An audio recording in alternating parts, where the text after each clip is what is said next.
Dar praėjusiais metais Atgimimo vidurinė mokykla su Japonijos Nagano miesto Šiozaki pradinė ir Niši vidurinė mokyklomis pradėjo įgyvendinti tarptautinį projektą Sakuro žiedas Druskininkuose.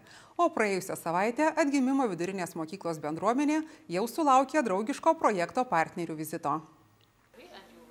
Praėjusią savaitę Atgimimo vidurinėje mokykloje viešėjo Japonijos Šiozaki pradinės mokyklos direktorius, mokytoja ir 4 moksleiviai.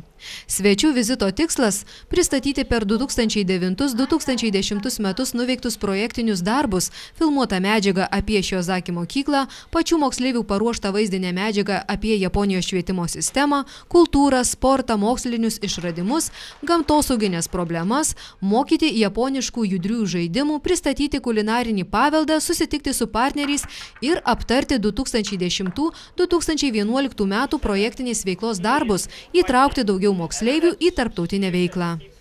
Viešnagės Druskininkuose dienomis svečius stebino spartūs mokykloje vykdomos veiklos tempai, o ypač aukštas mokinių anglų kalbos mokėjimo lygis. Atgimimo vidurinės mokyklos direktorė, pedagogai ir mokiniai labai draugiški. Buvome labai svetingai sutikti. Žinoma, jūsų mokykla nuo mūsiškės labai skiriasi. Pas mus nėra pamokos pradžią ir pabaigą žyminčio skambučio.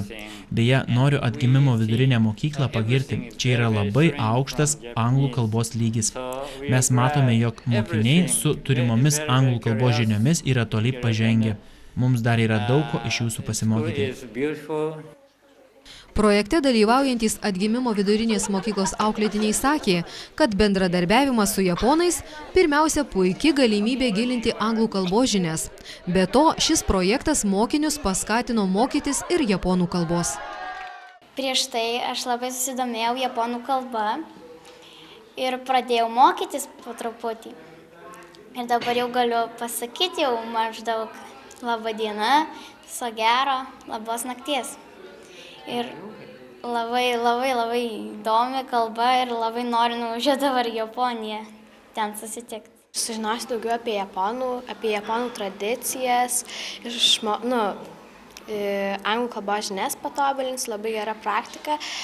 Gal nuveiksiu į Japoniją ir sužinosiu daugiau apie japonų kultūrą. Svečiai iš Japonijos labai žavėjusi mokyklos švara, puikiais lauko stadionais. Japonus džiugino didelis mokinių susidomėjimas jų šalimi, geranoriškos ir vaišingos mažuosius japoniukus priėmusios šeimos. Svečius nustebino šiltas savivaldybės vadovų bendravimas su bendruomene, o ypač šventėje šokusi vicemerė.